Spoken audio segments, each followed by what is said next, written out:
They turned at last and faced their adversaries. Then the Achaeans gave way and ceased their killing. Some god must have come down from heaven, they thought, to help the Trojans when they saw them rally.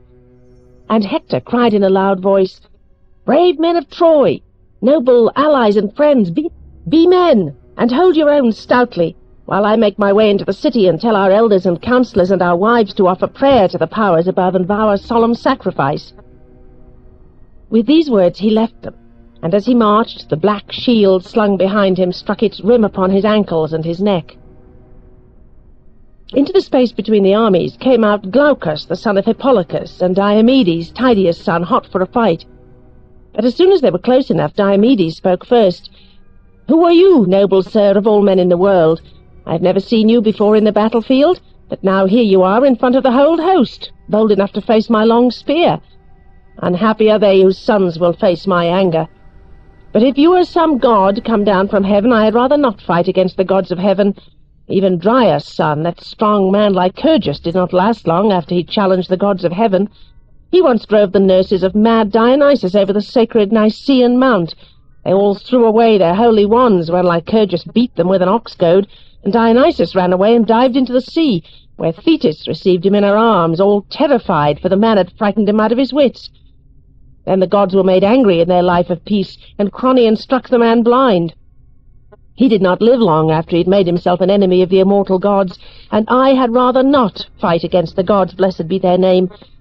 But if you are a mortal, and one of those who eat the fruits of the field, come here, and you shall soon be caught in the bonds of destruction." Glaucus answered undismayed, "Proud son of Tydeus, why do you ask my name and generation? The generations of men are like the leaves of the forest. Leaves fall when the breezes blow. In the springtime others grow. As they go and come again, so upon the earth do men. But if it is your pleasure to learn such a thing as that, and to know the generations of our house, which indeed many men know, there is a city, Ephyra, in a nook of Argos, the land of horses. And there lived Sisyphus, the cleverest man ever born, Sisyphus Iolides. He had a son, Glaucus, and Glaucus was father of the incomparable Bellerophontes. The gifts of the gods to him were handsome looks and noble manhood. But Proitas plotted mischief against him and drove him from the land of Argos, for he was the stronger, and Zeus had subdued the land under his sceptre. Now the wife of Proitas, the lady Antea, was mad after him and wanted his love in secret, but she could not persuade Bellerophontes, being as he was a chaste man with an honourable heart. So she came to Proitas with a lying tale. "Proitas," she said, "kill Bellerophontes or die yourself. He tried to take me by violence." The king was angry to hear this tale. Kill the man he would not, for he thought that an impious thing, but he sent him to Lycia with a dangerous token. He gave him a folded tablet with a message scratched on it in deadly signs, and bade him show it to his good father, that he might be put to death. He travelled to Lycia then, with the gods to guide him, and in Lycia, by Xanthos river, the king of that broad realm entertained him generously for 9 days, and killed 9 oxen. Not until the 10th day dawned did he question him and ask to see any token that he brought from Proitas. When he received the fatal token, first he asked Bellerophontes to kill the ravening Chimera. This creature came of divine stock, with nothing of man, lion in front, serpent behind, she-goat in the middle, and her breath was blazing fire. Bellerophontes slew her, encouraged by signs and omens from heaven. In the second place he fought against the redoubtable Solomons. That was the hardest fight he ever fought against men, so he said. Thirdly, he destroyed those manlike women, the Amazons. But when he was on his way back, the king wove another cunning plot. He chose the best fellows out of all the country and set them in ambush, but not one of them ever returned home, for Bellerophontes killed them all. So the king saw at last that he was a true son of the Godhead. Accordingly he kept him there, and gave him his own daughter and half of all his royal honour. The Lycian people allotted him the finest estate in the land, orchards and farms for his use. His wife bore him 3 children, Isandros, and Hippolochus, and Laodamia. Zeus lay with Laodamia, and she bore a son, Sarpedon, the warrior prince. But when at the end Bellerophontes gave offence to the gods, he became a lonely wanderer on the Elean plain, eating out his heart and shunning the paths of men. His son Isandros was killed by Ares when fighting against the Solomons. His daughter was killed by Artemis in anger. Hippolochus was my father, and I am his son. He sent me to Troy and commanded me strictly always to be first and foremost in the field, and not to disgrace my fathers, who were first and best both in Ephyra and in broad Lycia. There you have my lineage and the blood which is my boast." Diomedes was delighted with this speech. He planted his spear in the ground and said in a friendly tone, "I declare you are my family friend from a long way back. Oeneus once entertained the incomparable Bellerophontes in his house and kept him there for 20 days. When they parted, they exchanged gifts of friendship. Oeneus gave a girdle bright with crimson, Bellerophontes a double cup of gold. It was there, in my house, when I came away. But Tydeus I do not remember, for I was only a little tot when he left me, at the time when the Achaean army perished before Thebes. So I am your friend and host in Argos, and you are mine when I go to Lycia. Let us avoid each other if we happen to meet. There are plenty of Trojans and Trojan allies for me to kill, if God grants me to catch them, and plenty of Achaeans for you to spoil, if you can. Let us exchange armour and show the world that we are family friends." They both dismounted and clasped hands and swore friendship. Then Zeus Chronides sent Glaucus clean out of his wits, for he gave his armour in exchange to Diomedes Tydeades, golden for brazen, the price of 100 oxen for 9. When Hector got to the oak tree at the Scaean gate, the women ran crowding round, asking news of husbands and brothers, sons and friends. He exhorted them each and all to make their prayer to heaven, but sorrows hung over many. Then Hector went to Priam's noble palace, with its portals and galleries of polished stone. There were 50 chambers built of stone, standing side by side, where the sons of Priam slept beside their wives. His daughters and their husbands had 12 roofed chambers of stone, standing in a row on the opposite side of the courtyard. Here his gracious mother met him, leading Laodice, the most beautiful of her daughters. She clasped his hand and said, "Why have you left the battle, my boy?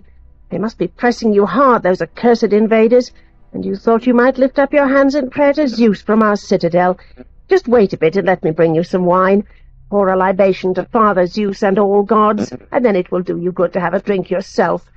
Tired out with defending your friends, poor dear. When a man is tired out, a drop of wine will make him stout."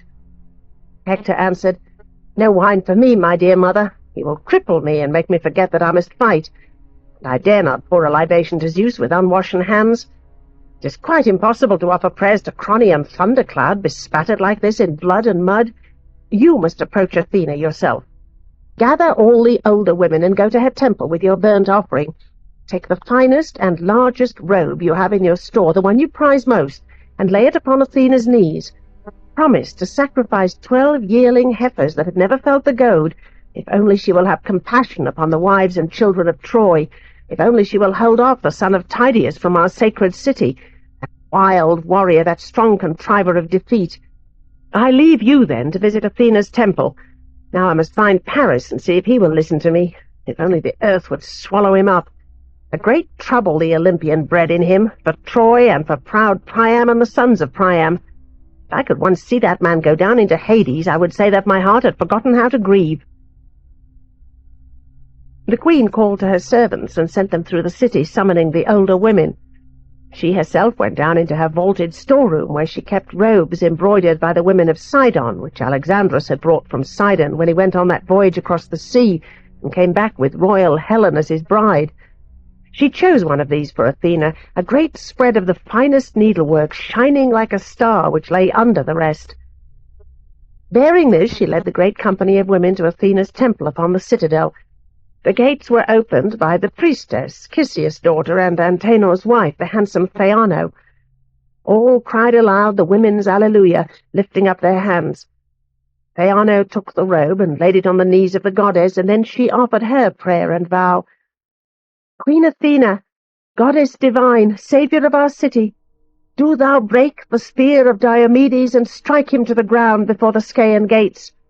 Then we will sacrifice to thee in this temple 12 yearling heifers that never felt the goad, if only thou wilt have compassion upon our town and the wives and little children of Troy."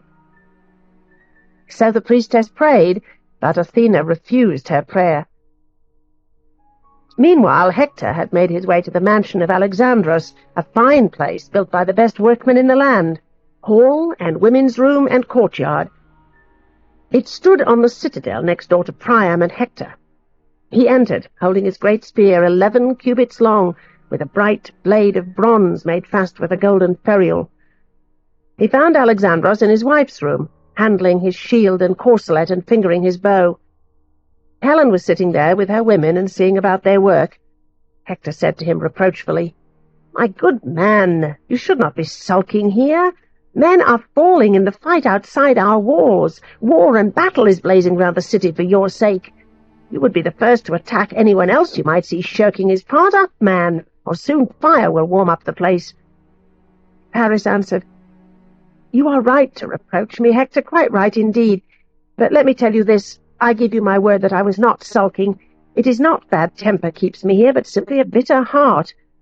Just now my wife has been trying to persuade me with gentle words and driving me back to the battle. I think it would be better so myself. Victory chops and changes. Just wait a bit and I will put on my armour. Or go on and I will follow. I think I shall catch you up." Hector answered nothing, but Helen said warmly, "Brother dear, I am ashamed. I shudder at myself. I can do nothing but evil. I wish a whirlwind had carried me off to the mountains on the day that I was born, or thrown me into the roaring sea. I wish the waves had swept me away before all this was done. But since the gods ordained it so, I wish I had been mated with a better man, one who could feel the contempt and indignation of the world. This man is unstable and ever shall be. Some day I think this fault will find him out. But do come in now, brother, come in and sit down. I know your heart is most heavy with this world of trouble about us, all for my shame and his infatuation. Indeed, Zeus has laid a cruel fate upon us, to be a byword for generations to come." Hector answered, "Don't ask me to sit, Helen. I thank you all the same, my dear, but I must not stay. They miss me outside, and I must go and do my part. Just keep this man up to the mark. Let him make haste himself and catch me up before I go out of the gates, for I'm going home first for one look at my wife and my little boy. I don't know if I shall ever see them again. May be God's will to lay me low by the enemy's hand." So he took his leave and went on to his own house. But he did not find Andromache there, for she was already upon the battlements with her boy and a servant, weeping in her sorrow. Hector, when he found she was not within, stood at the door and said to the maids, "Be so good as to tell me where your mistress has gone. To one of my sisters, or to my good sisters, or to Athena's temple, where the women are making supplication?" The housekeeper said, "No, sir, not to any of the family, nor to Athena's, where the women are all gone to offer their supplication. To tell the truth, she has gone up on the walls because she heard that our people were in danger and the enemy were getting the best of it. She has just gone off in a great hurry like one distracted, and the nurse carrying the boy." So Hector went back by the same way along the streets, till he reached the Scaean gates, by which he meant to go out into the plain, and there his precious wife came running to meet him. Andromache was the daughter of Eetion, the Cilician king, and her home was in Thebe, below the forest of Plakos. She came to meet him, and the nurse followed with the boy in her bosom, quite a little child, cheerful and merry. There, little Hector, the tiny champion of Troy, like a shining star whom they dearly loved. Hector called him Scamandrios, but to others he was Astyanax, his gracious majesty, for Hector was the sole saving help of the city. The father smiled quietly as he looked at his boy, but Andromache stood by his side with tears running down her cheeks and caught his hand fast while she said, "My dearest, how can you do it? Your courage will be your death. Have you no pity for your baby boy or your unhappy wife who will soon be your widow? Soon they will all rush upon you and kill you, and if I lose you, it would be better for me to go down into my grave. There will be no more comfort for me if you are taken, but only sorrow. I have no father and no mother now. My father was slain by Achilles. He laid waste my home Thebe with its lofty towers. He killed Eetion, although he did not despoil him, for he thought that a wicked thing. He burnt him with his armour and raised a barrow upon him, and the divine Oreads of the mountains planted elm trees round about. My 7 brothers all went down to Hades in one day, for that terrible Achilles killed them all amid their cattle and sheep. My mother, who was queen in that place, he brought away a prisoner with the other spoil. He set her free for a heavy ransom, but Artemis Archeress shot her in her father's house. So you are my father and my mother, Hector, You are my brother, you are my loving husband. Then pity me and stay here behind the walls. Do not make your boy an orphan and your wife a widow. But post your men by the fig tree, where the wall may be scaled most easily, where the wall is open to assault. 3 attacks there have been already in great strength. Aias and the other Aias, then Idomeneus, then the 2 kings with Diomedes. Whether it be some diviner gave them a hint, or it may have been their own thought.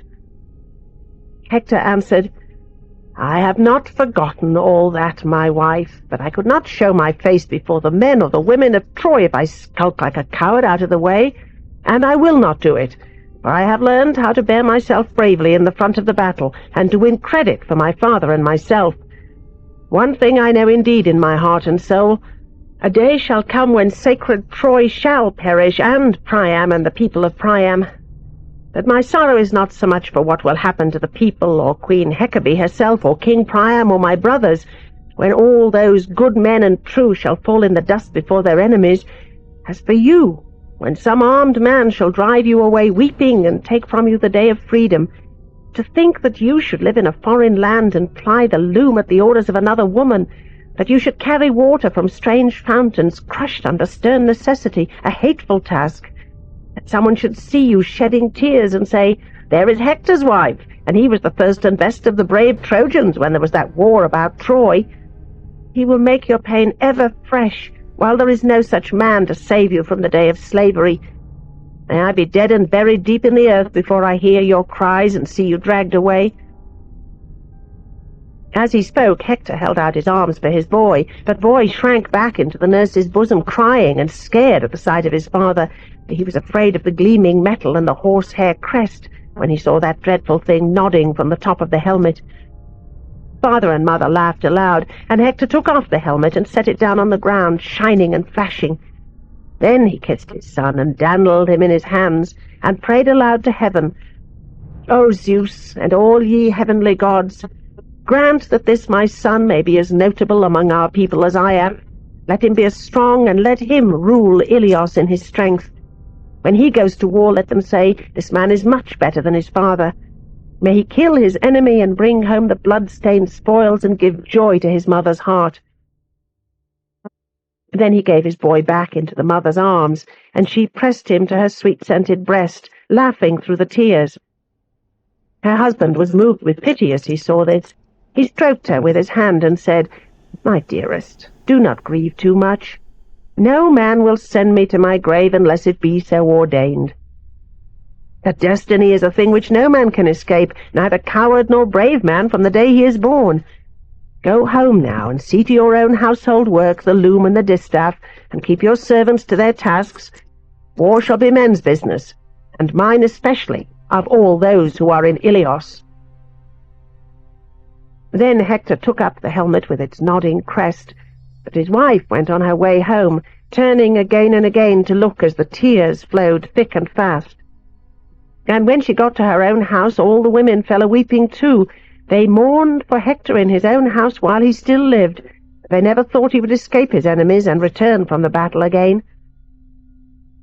Paris made no delay either. As soon as his armor was on, he hurried through the city at the top of his speed.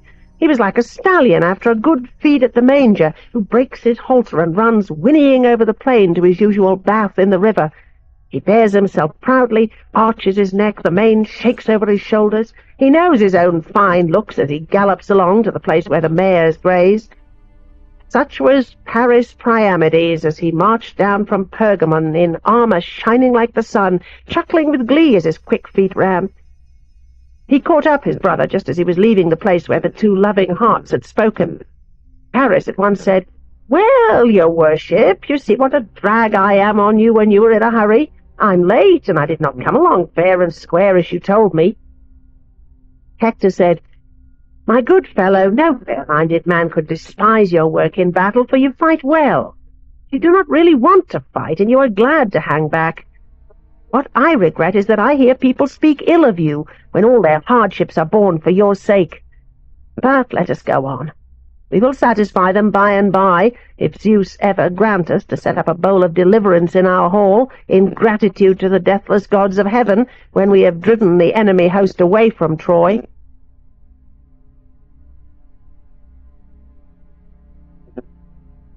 Book 7. How Aias and Hector fought in single combat, and how the Trojans sent a herald to propose peace. Hector now sallied forth from the gates, and his brother Alexandros with him, both full of ardour for the battle. The sight of them was as welcome to the Trojan host as a fair wind when God is pleased to send it for sailors who are weary and worn out with rowing over the sea. Then Alexandros killed Menestheus, whose father was Areithoas the bludgeon man, and his mother Philomedusa, his home in Arne. Hector struck Aeneas on the neck under the helmet and brought him down. Glaucus the Lycian ran his spear through the shoulder of Iphinoas de Ixiades as he was mounting his chariot. He fell to the ground and moved no more. But when Athena saw her friends falling thus, she shot down from Olympus.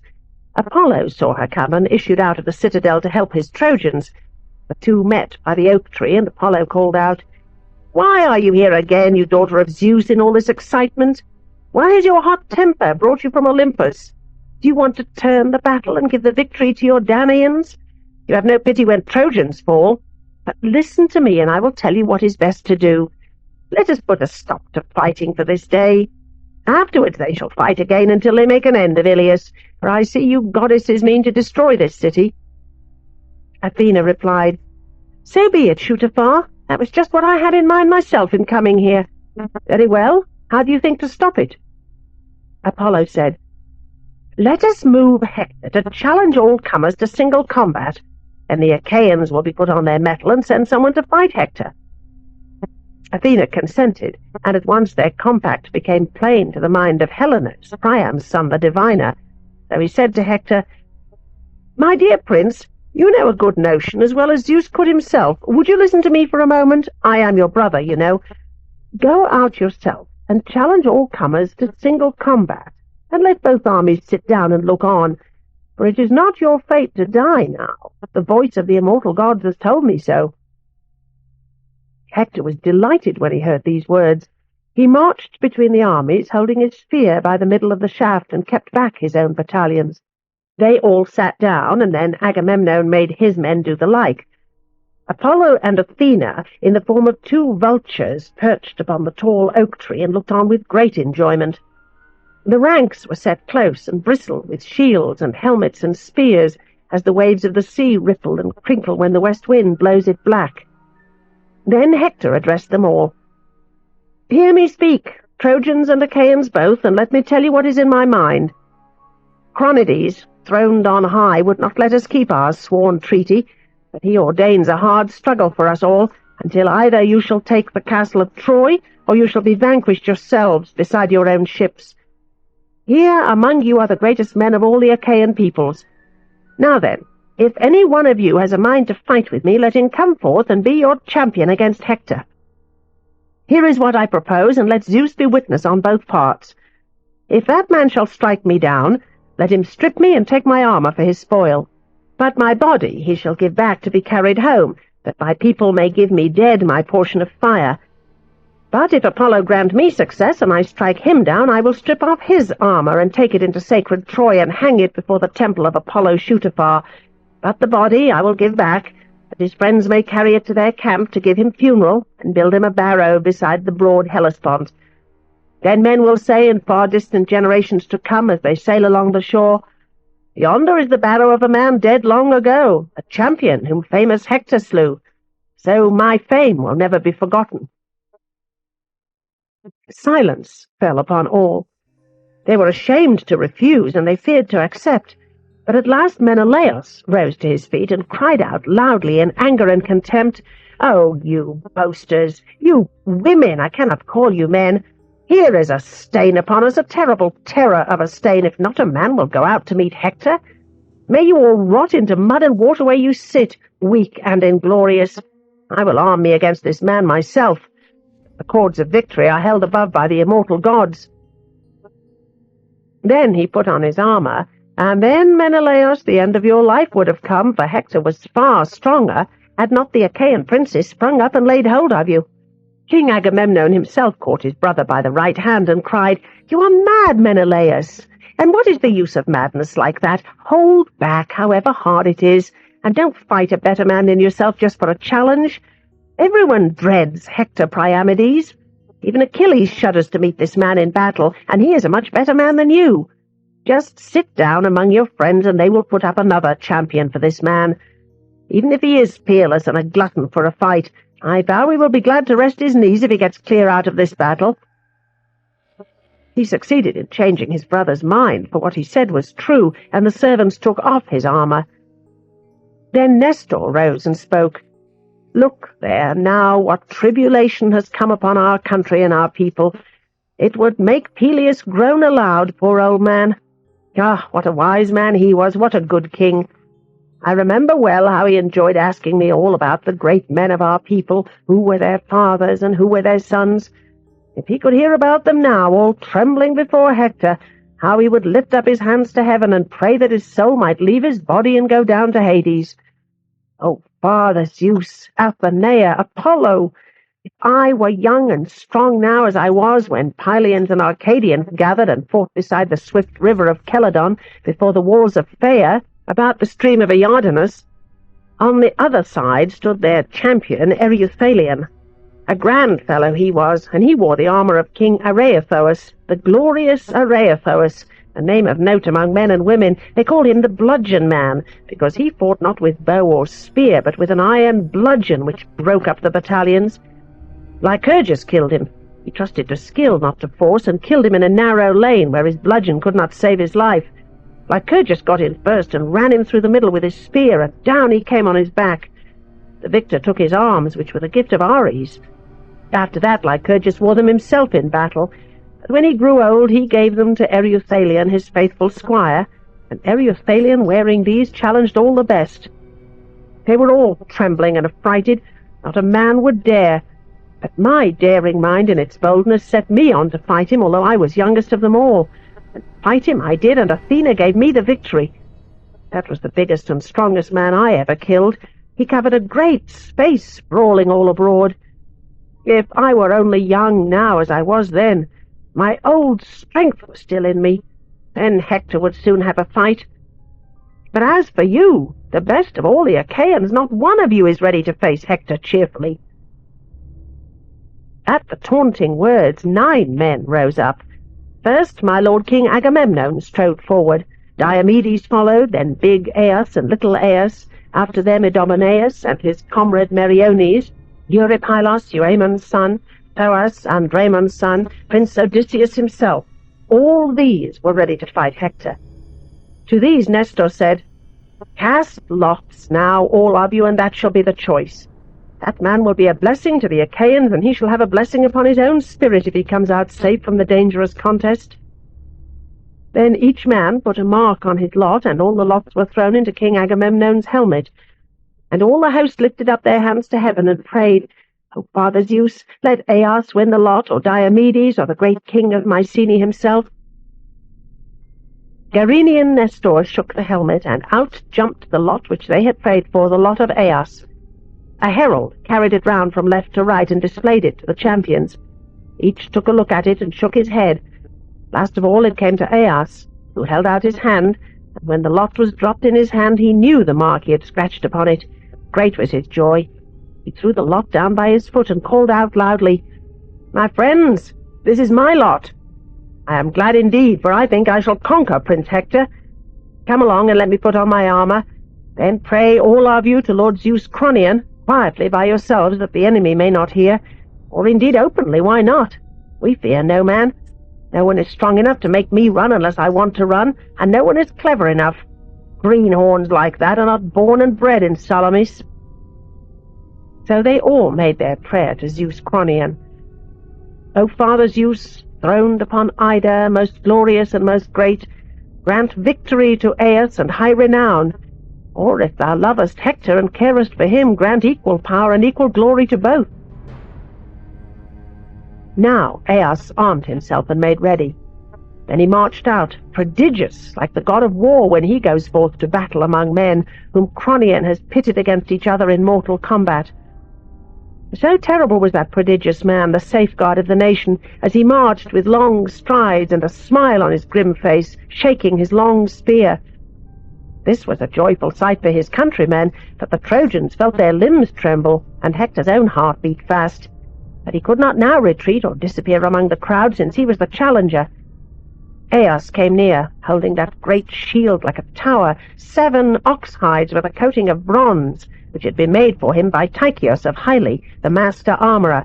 7 layers of oxhide, I say, the hide of prime bulls, with an 8th of bronze. That shield Telamonian Aias held before his breast as he stood within reach of Hector, and said in threatening tones, "Now, Hector, you shall know man to man, you alone and I alone, what champions remain among the Danaans, even without Achilles' lion-heart, man-breaker. He stays away, nursing his grudge against Agamemnon, but we are left to meet you, and not a few. You begin, sir, and strike first." Hector answered, "Telamonian Aias, my very good lord, do not tease me as if I were a feeble boy or a woman who knows nothing of the works of war. I tell you that I know well how to fight and how to kill. Round to the right of me, round to the left of me, I know well how to handle the buckler, trusty shield of seasoned hide. I know how to charge my chariot into the melee of galloping mares. I know well to tread the war dance when it comes to a stand-up fight.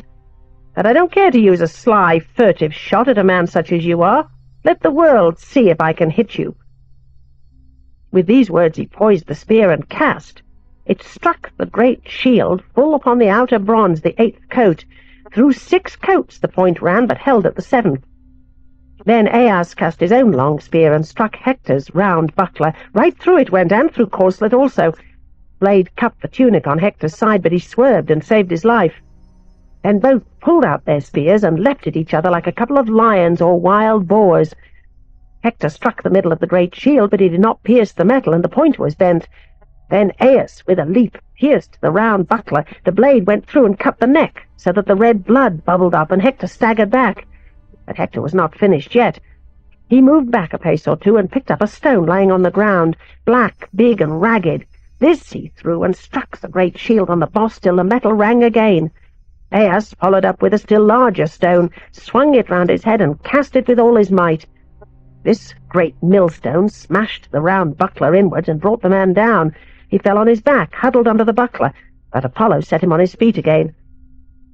And now they would have been hard at it, cut and thrust with swords, but suddenly the 2 heralds came forward, Talthybius from the Trojan side, Idaeus from the Argives, who knew well their duty as spokesmen in the name of men and gods.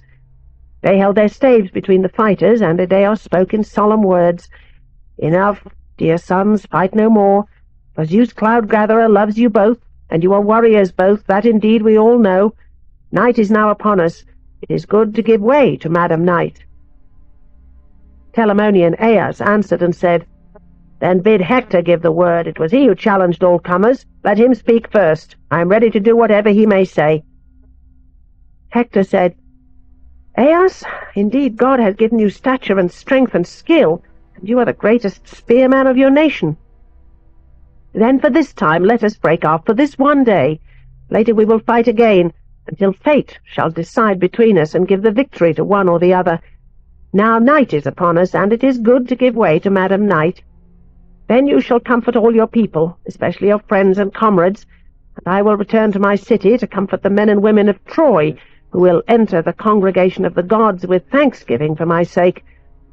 But let us each bestow a gift upon the other, that all the world may say, 'These 2 fought indeed in bitter combat for a match, but they parted again in friendship.'"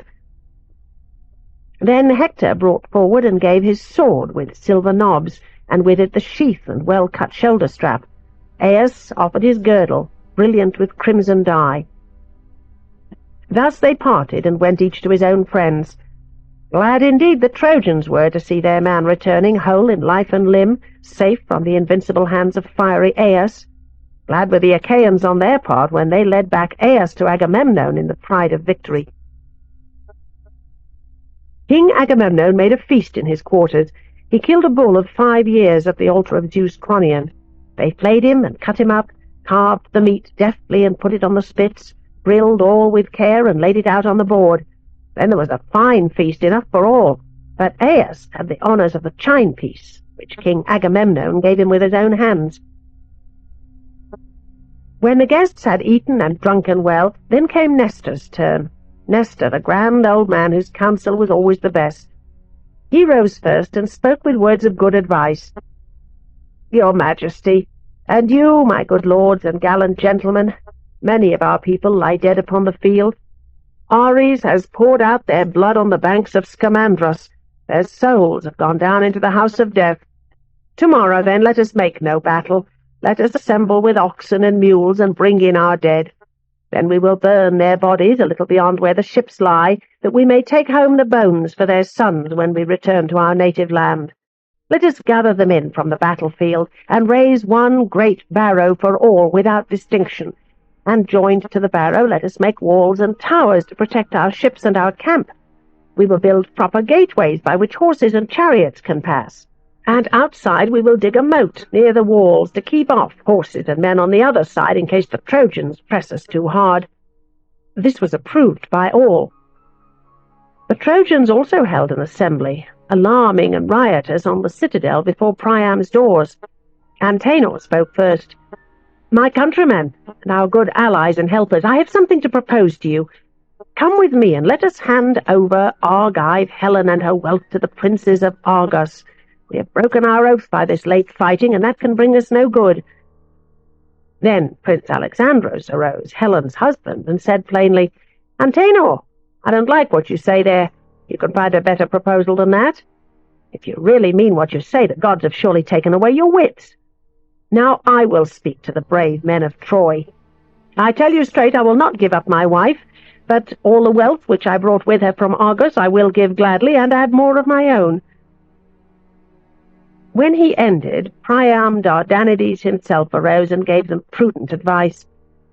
"My countrymen, and our good allies, let me speak and tell you what I think. Take your meal as usual, set guards, and let all keep watch. Then in the morning let Idaeus go on parley to the princes of Argos, Agamemnon and Menelaus. Let him tell them the proposal of Alexandros, for whom all this quarrel came about, and let him add another, if they approve, that we keep truce until we shall burn our dead. After that we will fight again until fate shall decide between us and give victory to one or the other side." They did accordingly, and next morning Idaeus went to the enemy camp. The herald found the Danaans in assembly beside Agamemnon's vessel, and there, standing in their midst, he gave his message in a loud voice. "The princes of Argos, and my good lords of all Achaia, Priam and the men of Troy have commanded me to tell you, if it be your good will and pleasure, a proposal of Alexandros, for whom all this quarrel came about. The wealth which Alexandros brought to this place, would that he had died first, all this he will gladly give, and add thereto more of his own.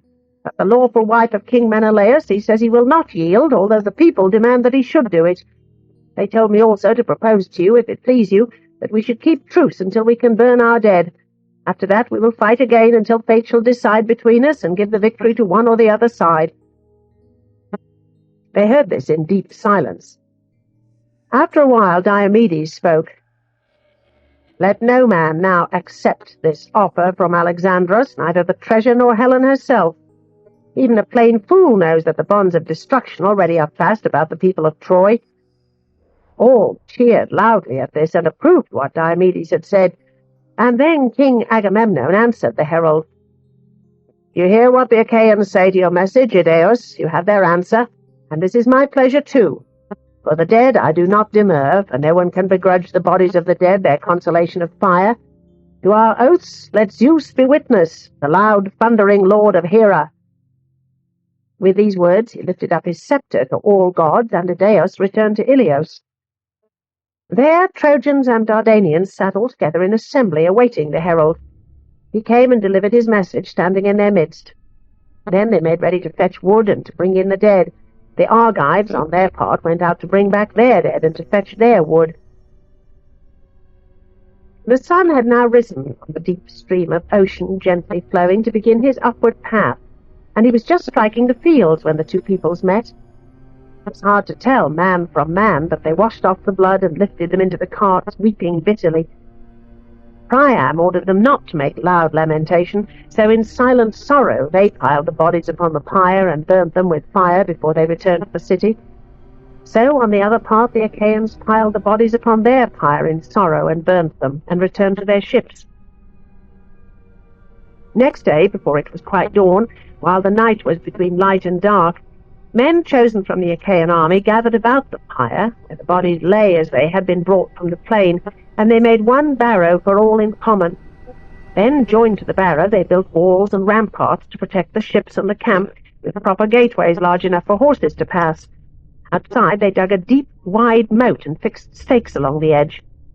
While the Achaeans were busy on this work, the gods were watching the great enterprise in the presence of Zeus Splash-Lightning, and Poseidon Earthshaker addressed the company. "Father Zeus, is there any mortal man left upon the earth who will tell the immortals what he means to do?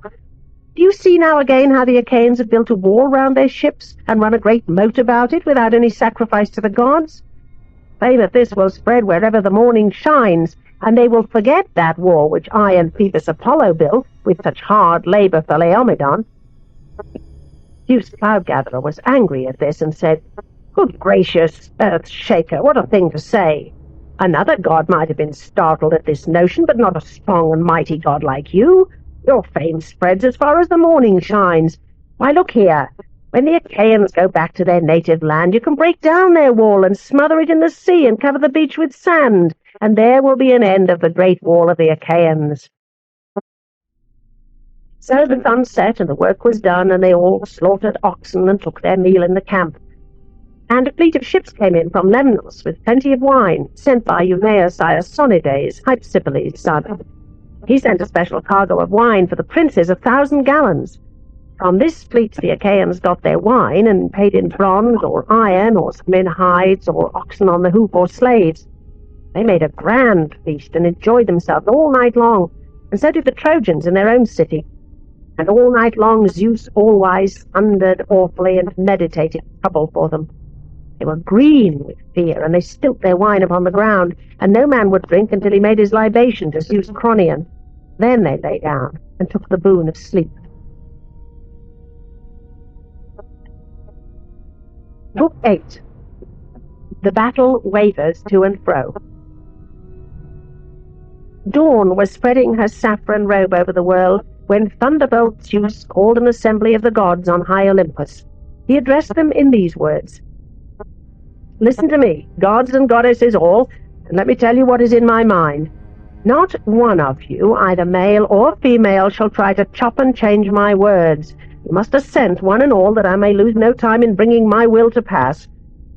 If I see any god going to help, either Trojans or Danaans, on his own account, he shall get a thunderstroke and go home very uncomfortable, or I'll catch him and throw him down into Tartarus, a black hole that, a long way down, a bottomless pit under the earth, iron gates and brazen threshold, as far below Hades as heaven is above the earth. He shall discover how much stronger I am than all the rest of you.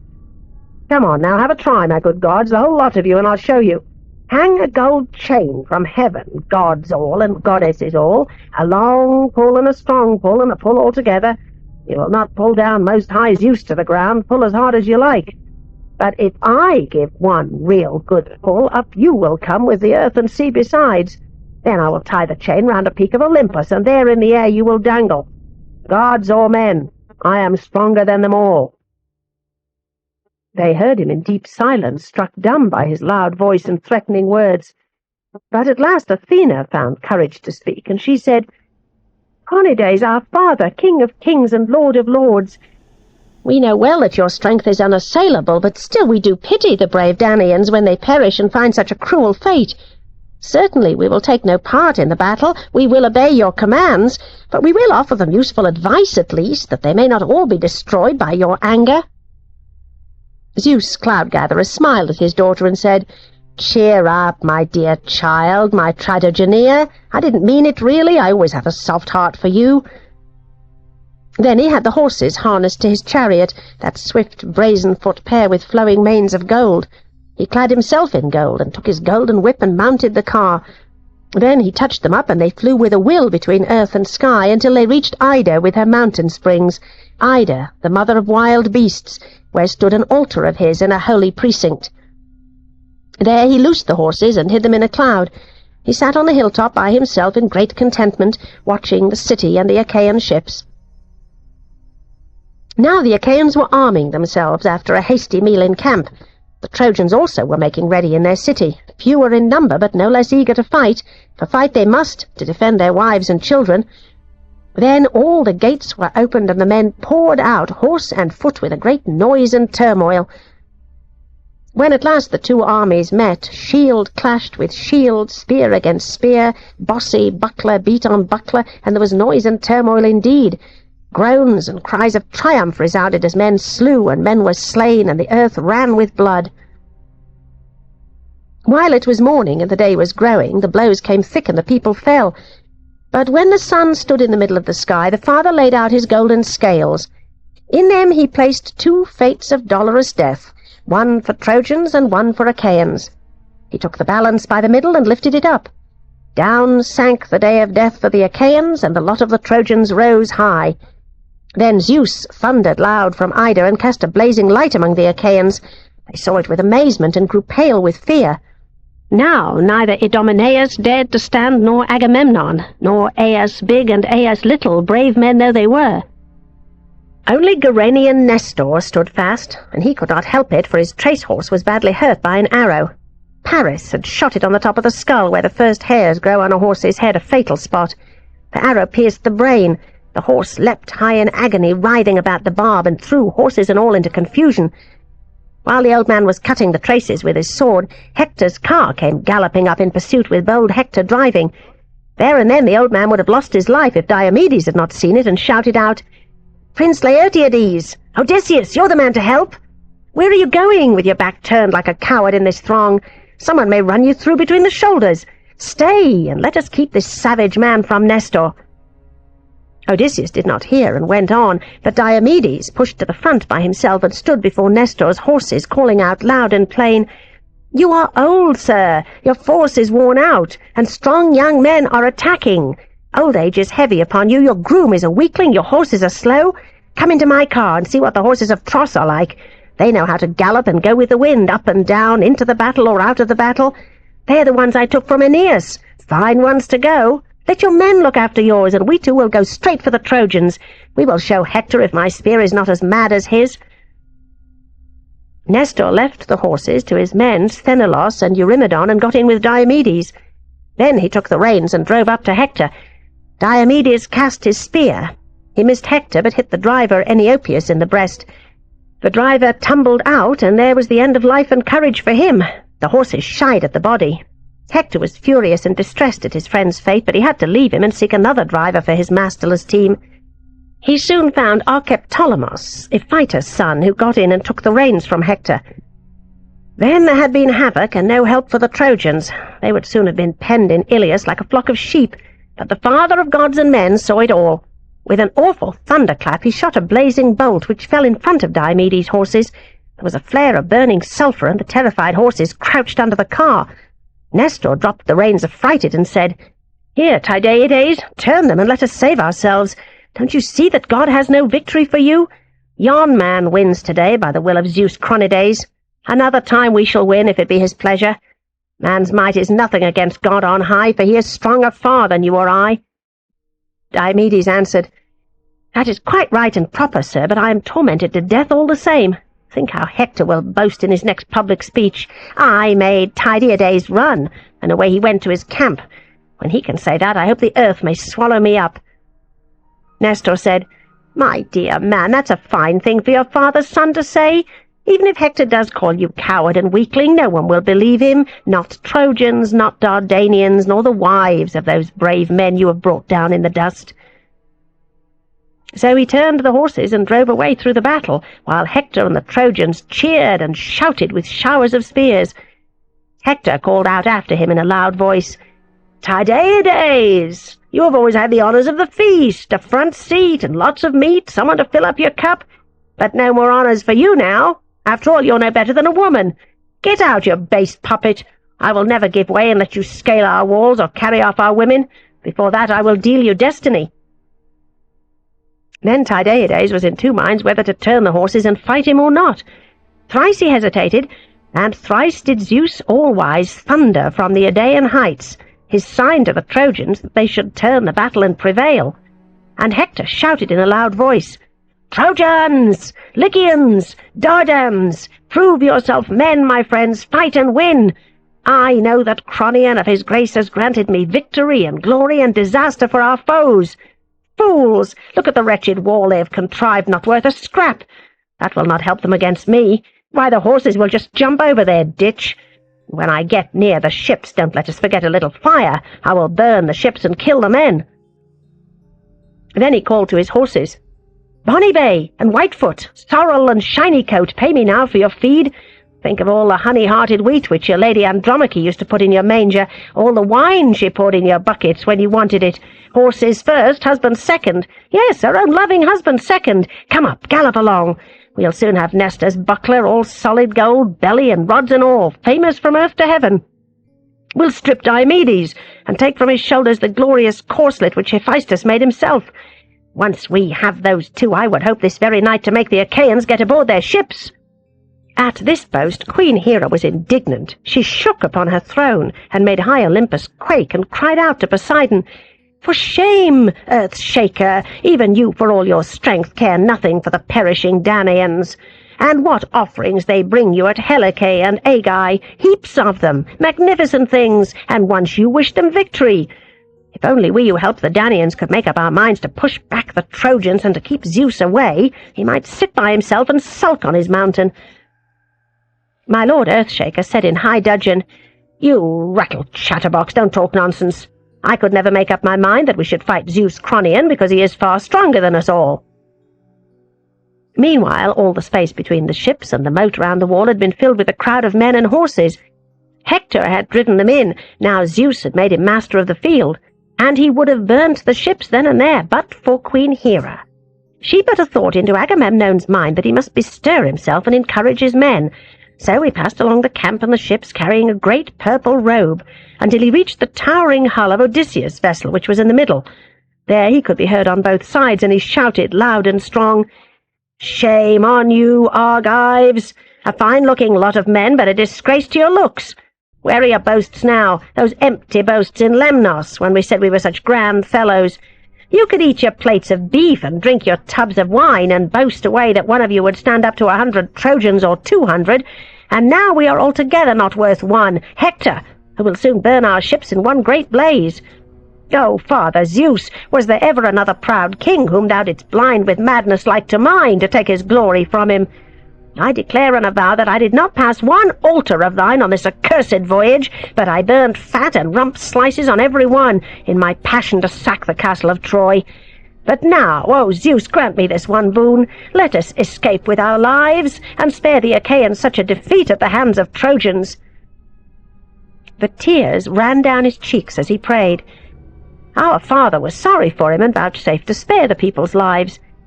At once he sent the most trusty omen of all the birds that fly, an eagle, holding a young fawn in his talons.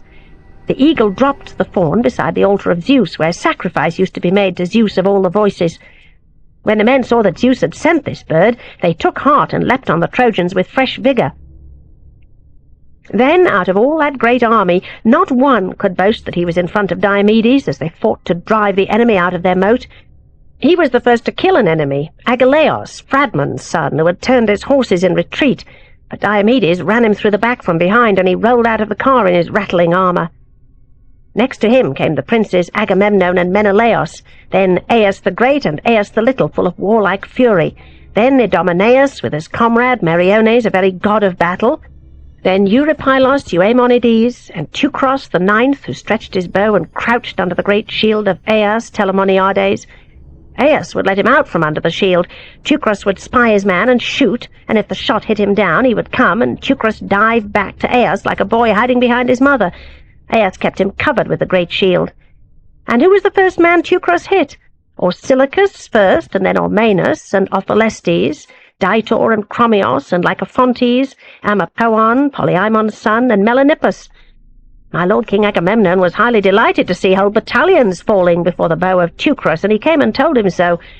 "Teucros, darling of my heart, you prince among men! Shoot away like that, and you will be the hope of the Danaans, the hope of your father Telamon. He brought you up in his own house, although you were a little love child. Now you can make him famous 1,000 miles away. I'll tell you what I will do. If Zeus Almighty and Athena grant me to sack the city of Troy, you shall have the first gift of honor after myself, a tripod or a pair of horses with chariot complete, or a woman to put in your bed." Teucros answered, "Your gracious majesty, I am as keen as you are, so why prick me on? I do my best all the time. Ever since we turned them back I have been watching to pick the men off. 8 shots I have made already, and all have stuck in the flesh of some lusty lad, but this mad mongrel I cannot hit." As he spoke he let fly another, straight at Hector. He missed him, not for want of will, but hit in the breast one of the sons of Priam, a brave man, Gorgythian. His mother was the beautiful Castianera from Iceme, a woman divinely beautiful. The man's head in the heavy helmet drooped upon his shoulder, as a poppy head droops in the garden, heavy with seed and the raindrops of spring. Once more Teucros sent an arrow straight at Hector, determined to kill him. This also missed Hector, for Apollo made it swerve past him, but it hit the charioteer Archeptolemos on the nipple. He rolled out of the car, and the horses shied, but he was left dead on the spot. It was a cruel blow for Hector, but he left the body there for the time, though he grieved deeply for his friend. He called his own brother Cebriones, who was near, to take the reins, which he did. Then Hector jumped out with a terrible shout, picked up a stone, and made straight for Teucros to knock him down. Teucros had just chosen a sharp arrow and put it on the bowstring, and when Hector came up he was drawing and aiming at him. But Hector threw, and the jagged stone struck on the collarbone between neck and breast, a very deadly place, and also snapped the bowstring. Wrist and hand were benumbed, he sank on his knees, and the bow fell from his hand. Aias was watching his brother, and when he saw him fall, he ran up in time to bestride him and cover him with his great shield. Mecistius, Echio's son, and Alastor, 2 of his comrades, picked him up and carried him away groaning to the ships. Once more the Olympian put courage into the Trojans, and they drove the Achaeans back to their moat, Hector triumphant at their head. He hung on to the Achaeans, ever striking down the rearmost. He was like a coursing hound which bites at a wild boar or a lion from behind, flank and buttock, watching his twists and dodges. At last the fugitives got over the moat and stakes, many falling by the way, and halted, hemmed in beside the ships. How they prayed aloud to all the gods in heaven, and called to one another, holding up their hands. And Hector wheeled his horses round and about, glaring like Gorgon or the bloodthirsty god of war. Queen Hera saw this lamentable sight, and protested to Athena, "For shame, you daughter of Zeus Almighty! Shall we let our Danaans perish without an effort, our very last chance? Just look! They will be utterly destroyed by the rush of one man! Intolerable! There he goes like a madman, that Hector Priamides, and he has done damage enough already." To her Athena said, "I only wish he were dead and done for. I wish they would kill the madman on his native soil. But my own father is as mad as he is, full of mischief, stubborn, always thwarting my plans. He never thinks how often I saved his son Heracles when he was tormented by Eurystheus and his tasks. Yes, the man would often appeal to heaven, and Zeus sent me from heaven to help him out. If I'd only known all this when Eurystheus sent him to Hades the warder and told him to bring up the watchdog of Hades out of Erebus, he never should have come back across the waters of Styx. But now my father hates me and listens to Thetis. This is her scheme," and she kissed his knees and fingered his chin and prayed him to satisfy Achilles. "Never mind, a time shall come when he will call me again his bright-eyed darling. Well, then, you had better harness the horses. I will go indoors and put on my armour and see if Hector Priamides in his gleaming helmet will be pleased to see us 2 appear on the battlefield. I declare a good few of the Trojans will fall before those ships and feed dogs and vultures with their fat and their flesh." So Queen Hera harnessed the horses, and Athena slipped off the robe she had made for herself and put on the tunic of Zeus, cloud-gatherer, for the battle. She took the huge, heavy spear which the awful goddess uses to vanquish the battalions of men when she is angry, and mounted the chariot. Hera touched up the obedient horses, and the celestial gates opened of themselves to let them through, those gates which the seasons held in charge, to open the solid cloud and to close it. But Zeus saw it all from Ida, and mightily angry he was. He called Iris Goldenwing, and sent her with these orders. "Off with you, Iris, my quick one, and turn them back. Do not let them come before my face. There will be trouble if we meet. I tell you plainly, and I will make it good. I will maim their horses under the car. I will smash the car to pieces and throw them out. Not in 10 revolving years will they heal the wounds of my thunderbolt. Then Bright Eyes will know what it is to fight with her father. I am not so angry with Hera, for I am used to her ways. She always chips up everything I say. Then away went Iris on her errand, swift as the storm. Down she came from Ida and up to Olympus. She met them and checked them at the very gates with her message from Zeus. Whither away in this haste? What madness is in your minds? Cronides commands that you give no help to the Argives. Hear the threat of the Lord God, which he will make good. He will maim your horses under the car, he will smash the car to pieces and throw you out. Not in 10 revolving years will you heal the wounds of his thunderbolt. Then you shall know, Bright Eyes, what it is to fight with your father. Hera he is not so angry with, for he is used to her ways. She always chips up everything he says. But you are a terrible one, shameless and fearless, if you will really dare to lift your monstrous pike against Zeus. So Iris gave her message, and she was gone.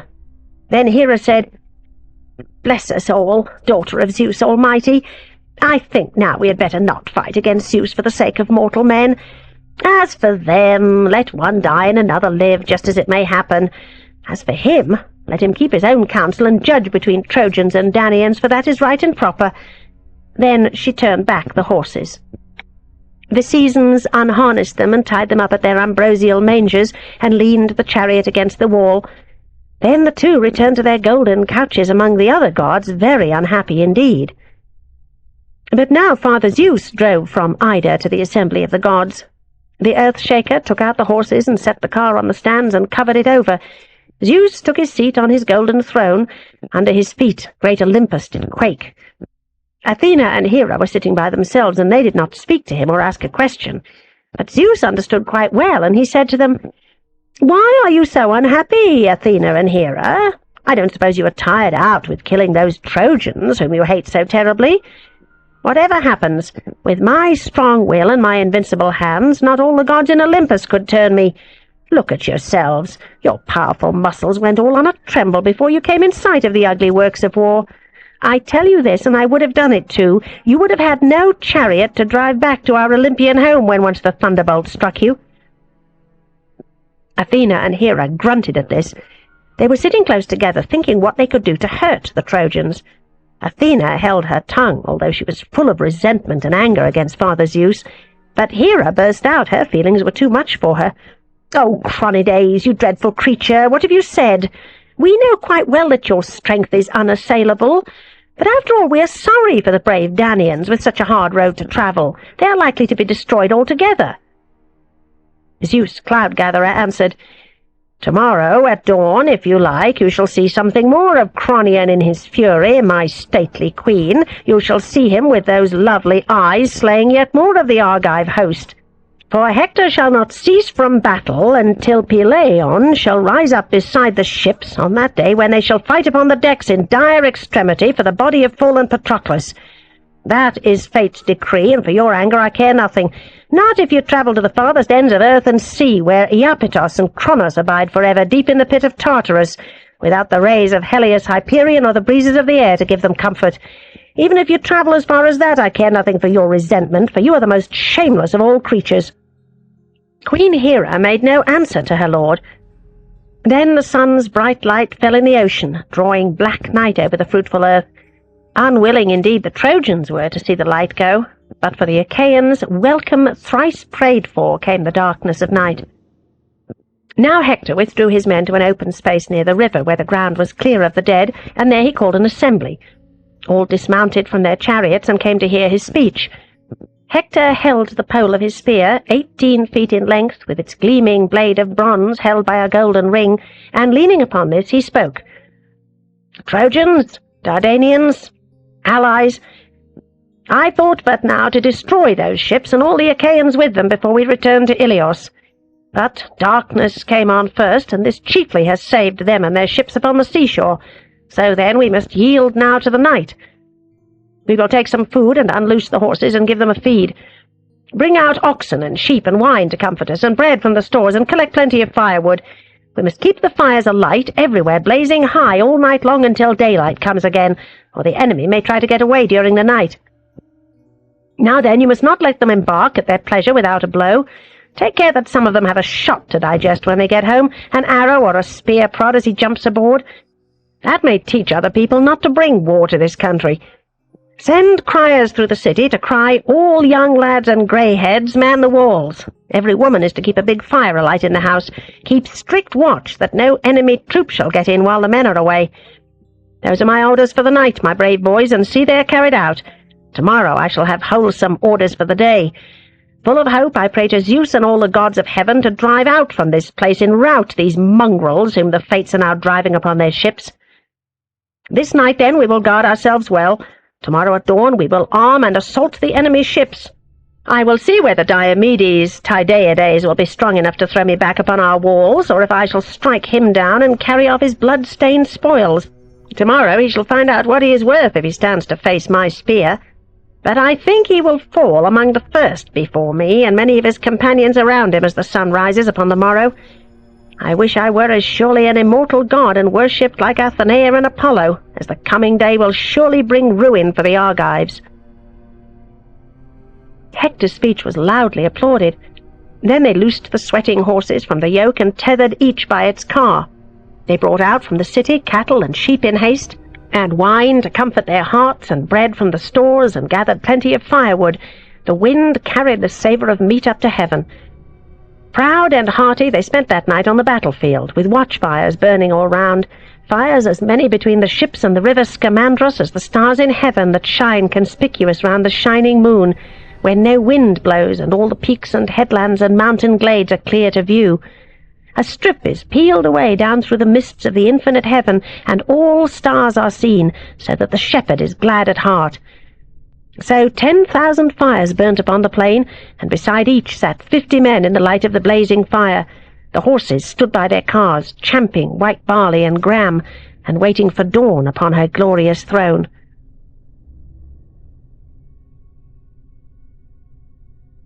Book 9. How Agamemnon repented of his violence and sent envoys to Achilles. So the Trojans kept their watch. But the Achaeans were possessed by panic, the freezing handmaid of rout, and their strongest were pierced with grief intolerable. Their spirit was torn in pieces, like the sea lashed by those two fierce winds from Thrace, Boreas from the north parts and Zephyrus from the west, when they come in a sudden gale and roll up the dark water into crests and sweep the seaweed in heaps along the shore. Atreides went about, crushed with this heavy pain at heart, bidding his heralds summon all to assembly one by one, but not to cry aloud, and he himself did his share with the foremost. They took their seats despondent. Then Agamemnon rose, with tears running down his cheeks as a clear spring trickles over a rock, and groaning deep he addressed the assembly. "My friends, my lords and princes, Zeus Chronides has shackled me in the chains of blind madness. Hard God! Once he promised me that I should sack the fenced city of Ilios before I should return, but now he has contrived a cruel deceit, and he bids me go back to Argos dishonoured after losing so many lives. Such must be the pleasure of Almighty God, who has brought low the heads of many cities, and will yet bring many low, for his power is greatest of all. Ah, well, let us make up our minds to it, and escape with our ships to our native land, for now we shall never take the city of Troy." They heard him in dead silence. Long they sat silent in their sorrow, until at last Diomedes broke the silence and said, "My lord king, I must answer you to begin with, where such a thing is lawful, sir, in public assembly, and I say your advice is foolish. Pray do not be angry with me. You attacked me first before the whole nation, and blamed my courage, and said I was unwarlike, a weakling. How that may be, everyone knows, both young and old.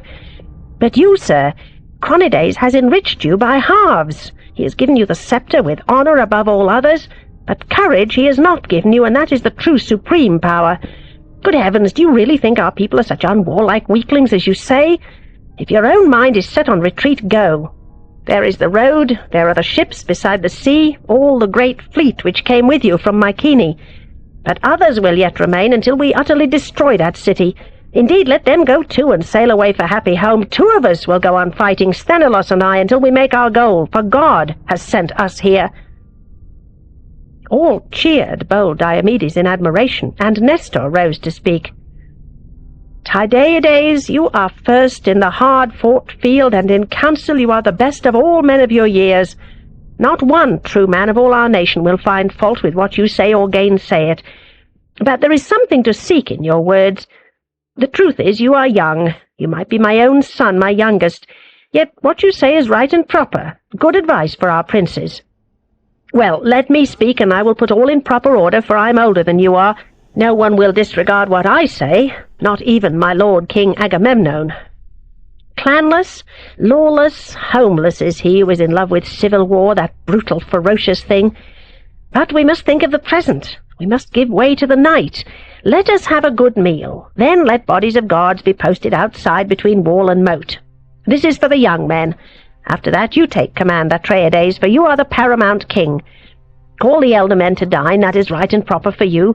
There is plenty of wine in your stores, which comes every day in our ships over the sea from Thrace. All entertainment is yours, and your subjects are many. There will be many to help with advice, and you will accept the best advice that is offered. That is the great need for all our nation. Good, sound advice. For the enemy are near our ships. Look at their countless watchfires. Who could be pleased at that? This night will either break our army to pieces or save us alive. All listened attentively to this, and they wasted no time. Guards were sent out, fully armed.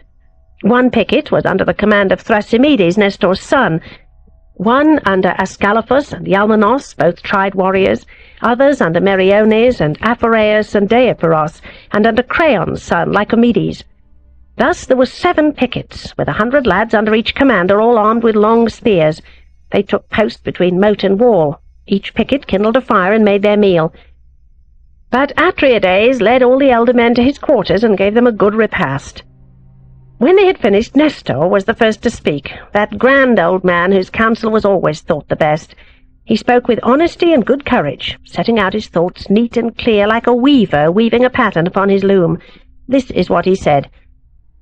My lord, King Agamemnon, I will begin with your gracious majesty, and I will end with you. For you are lord of many nations, and Zeus has placed in your hands the sceptre and the law, that you may take counsel on their behalf.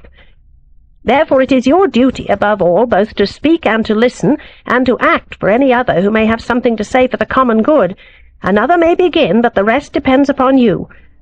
Then I will declare what seems best to me, for no one will think of a better plan than this, which I have had in mind ever since that day when your grace took away the girl Briseis from Achilles, and he was angry. That was not what we wished, not at all. You know I spoke strongly to dissuade you, but you gave way to your proud temper and insulted a great man whom the gods delighted to honor, for you took and you still keep his prize. But even at this late hour let us consider how we can appease him and win him with gentle words and kindly gifts. The king answered, Sir, you speak only the truth about my blind madness. I was blind, I do not deny it. Worth more than many thousands is the man whom Zeus loves and honors, as he now has honored this man and humiliated the Achaean nation. Then, since I was blinded and gave way to my wretched passion, it is my wish to appease him and to offer anything in redress. Before you all I will proclaim what I have to offer. 7 tripods untouched by the fire, 10 ingots of gold, 20 bright cauldrons, 12 horses, grand creatures which have won prizes in the race. No man who owned all that my races have won could ever be called penniless or pinched for a bit of gold. And I will give 7 women, skillful in women's work, lesbians, whom I chose when he captured Lesbos himself, the most beautiful women in the world. And along with these I will give back Briseis, the one whom I took at that time. And I will swear a solemn oath that she has never lain in my bed, and I have never touched her in the way of a man with a woman. This is what I offer now.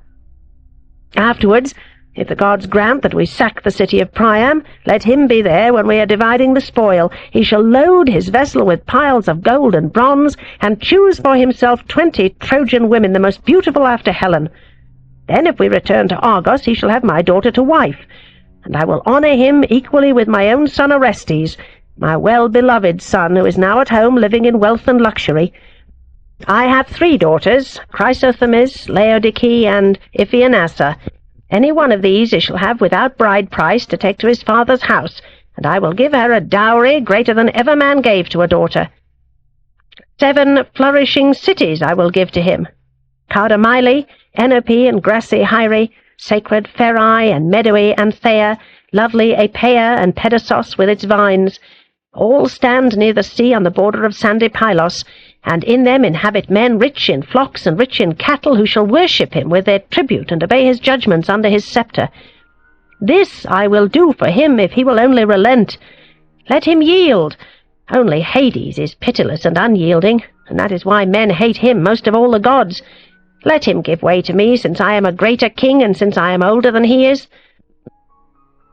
Geraenian Nestor replied, "May it please your grace, my lord King Agamemnon, such gifts as you offer now to Achilles no one could despise. Then let us choose envoys to send at once, or rather let me look round and choose them. Phoenix first, let him lead the way, then big Aias and Odysseus. Heralds, let Odius and Eurybates go with them. Here, water for our hands, if you please, and call a solemn silence, that we may pray to Zeus Chronides and crave his mercy." This was approved by all. At once heralds brought the hand-wash, boys filled the mixing bowls to the brim, wine was served all round with the usual solemnity, they poured their drops and drank. Then they separated, and Geraenian Nestor, with many a nod and wink, told the envoys exactly what to say, especially Odysseus, if they wished to persuade the redoubtable Achilles. Phoenix had gone on, and the two others paced after him by the sounding sea, with many an earnest prayer to Poseidon, Earth-holder, Earth-shaker, that they might successfully persuade that strong will. When they came to the lines of the Myrmidons, they found Achilles amusing himself with his harp. A beautiful thing it was, made by an artist, with a silver bridge and a clear, lovely tone, part of the spoils of Thebe. Achilles was playing upon this harp and singing the glorious feats of heroes. Patroclus sat opposite by himself, waiting until his friend should finish. The two envoys came forward, Odysseus first, and stood still. Achilles jumped up from his seat in surprise, still holding the harp, and Patroclus got up too when he saw visitors. Achilles greeted them and said, "Welcome! I am glad to see friends, just what I wanted, and you are my very best friends, though I am an angry man." He led them indoors and found them a comfortable seat with a fine purple rug. Then he said to Patroclus by his side, "A larger bowl, my dear fellow, if you please, stronger wine and a cup apiece, for very good friends of mine are under my roof." Patroclus was busy at once. He set a meat block by the fire and put on it a shoulder of mutton with another of goat and the chine of a fine fat hog. Automedon held the meat and Achilles carved. When this was cut up and spitted, Patroclus made a good fire, and when the flame had died down he scattered the ashes and laid the spits over them on the fire-dogs, sprinkling the grill with salt. Soon all was done brown and set out on platters. Patroclus handed round baskets of bread, and Achilles served the meat. He sat down himself opposite Odysseus against the other wall, and told Patroclus to do grace to the gods as he cast the firstlings into the fire. When they had all had enough, Aias nodded to Phoenix, but Odysseus saw this, and filling his cup with wine, he greeted Achilles himself. "Your health, Achilles. We do not lack good fare and plenty, either at the board of King Agamemnon or here and now. Indeed, you have given us a regular feast. But feasting is not our business, bless it. An awful disaster is what we see, my prince, and we are afraid.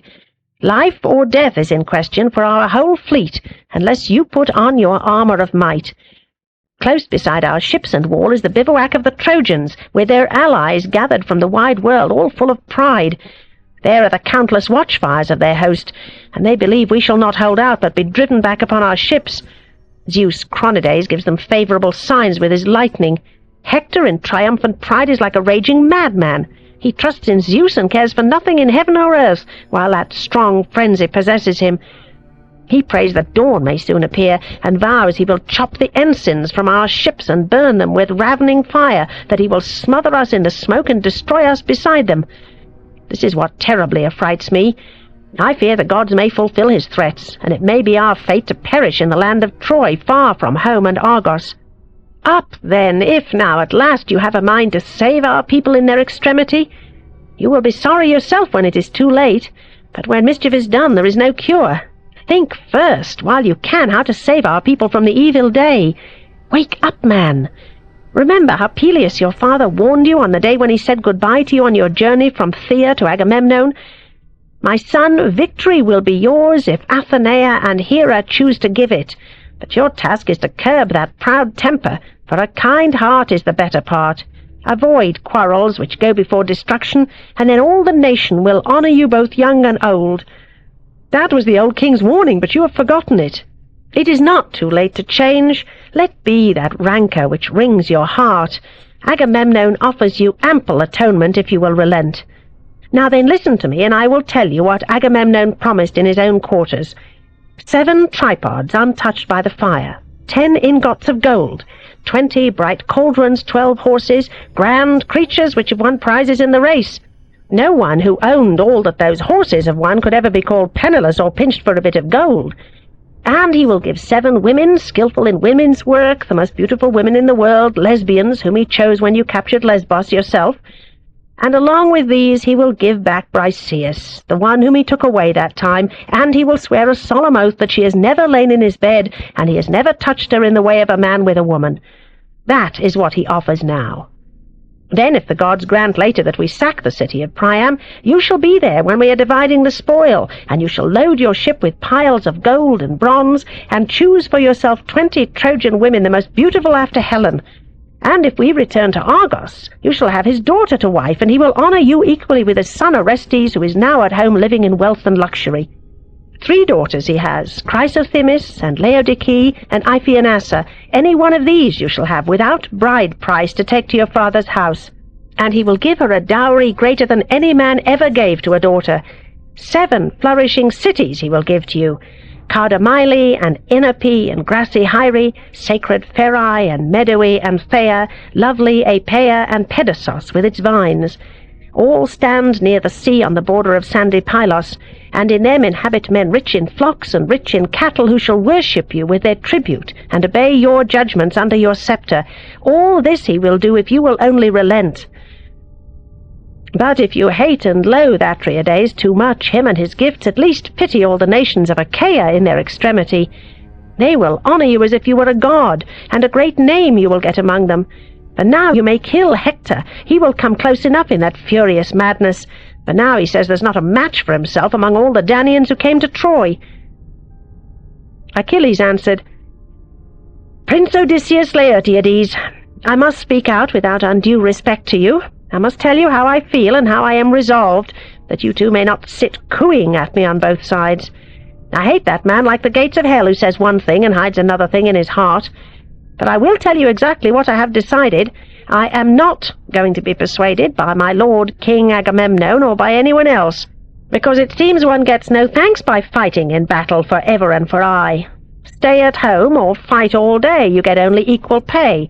Be a coward or be brave, equal honour you will have. Death is coming if you shirk, death is coming if you work.